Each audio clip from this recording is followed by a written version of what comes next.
Hi, so let's look at the other handout posted in Canvas on directly quoting, partially quoting, and paraphrasing. So this will be on your homepage so that you have access to them. So there are, in your book, they talk about several ways of citing your sources. They mention, the editors of your book mention summarizing, where you would put in your own words the content of an entire source. So this would be taking an entire source like the Kilbourne article or the Davis article and summarizing it into a couple of sentences. So you're taking a large piece of text and summarizing the main points and the supporting arguments in a couple of sentences. Now that's a pretty monumental task, right, to summarize. Paraphrasing is a little bit different. Paraphrasing is when you take a section of that main source, where you take a portion of Kilbourne's article, or you take a part of the Davis article and you paraphrase that in your own words. So it's not necessarily summarizing the whole source, but maybe paraphrasing a paragraph or a section. So kind of moving from the larger piece to a smaller piece of the document. And within that, you might also directly quote, or I also refer to as partially quoting. So summarizing is looking at the main arguments and supporting arguments for a whole text.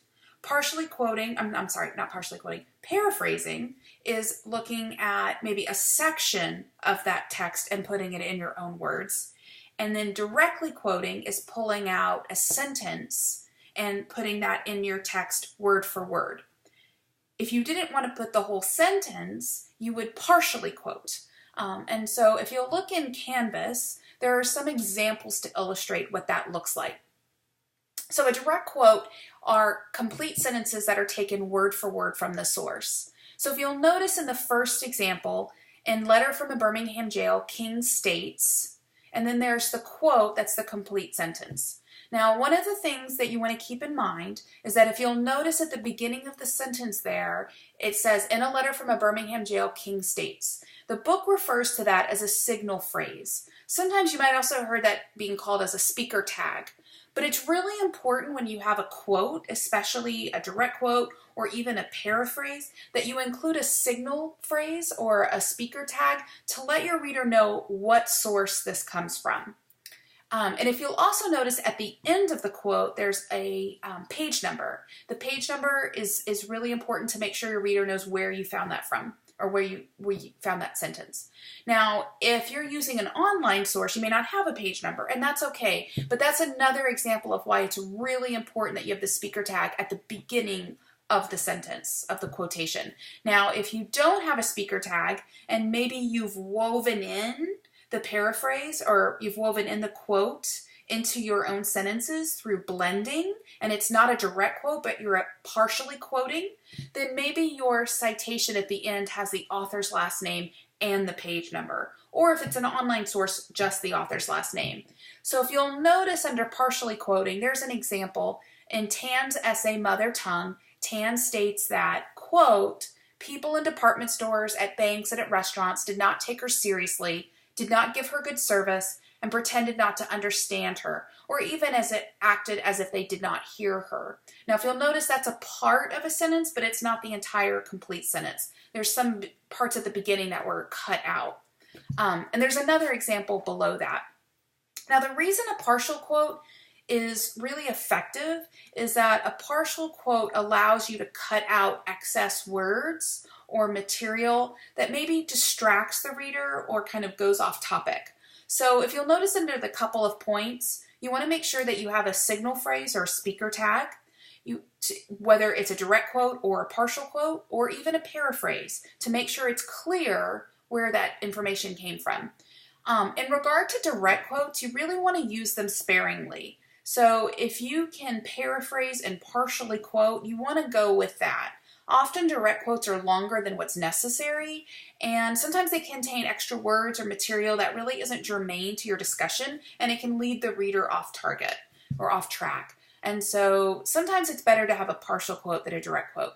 And then also keep in mind the quotation marks. You have to have the quotation marks when quoting, either partially quoting or directly quoting. Now, if you'll notice at the end of that page, you'll see that there's a paraphrase. And the paraphrase is my take on what's written in the text in my own words. Now, a lot of times students will do that kind of mental thing where they'll say, oh, I'm going to change like a word or two, right? If you saw that episode of Friends where where Joey goes and like thesauruses every word, that's not paraphrasing. You can't just thesaurus a couple of words and call it a paraphrase. It really needs to be in your own words. That sometimes means changing the organization of the sentences. It means sometimes reconfiguring how they fit in the context of your paper. But it's keeping the ideas the same, but putting it in your own words. So if you'll notice, there are two examples of paraphrases. But again, coming back to either the signal phrase or the speaker tag and the page number, or a parenthetical citation at the end with the author's last name and possibly the page number if it's a print text. If it's an online text, no page number. But it's really important to notice the parenthetical citations that appear following each reference to the research. Every time you use information that you read in another source, whether you've directly quoted it, partially quoted it, paraphrased it, you have to include a parenthetical citation. And if you're in doubt about whether you need to cite a source, you want to make sure you follow up with Professor Coe. Failing to appropriately cite a source is really it really is plagiarism. And so you want to make sure you're documenting really effectively in your papers. Now, part of the course outcomes is to teach you how to document sources. So don't be afraid to ask. That's what this class is about, is to teach you how to avoid plagiarism. You might also sometimes hear it called double voicing. And double voicing means that it's really hard to tell what's your idea and what's another author's. And so documentation really helps to avoid double voicing as well.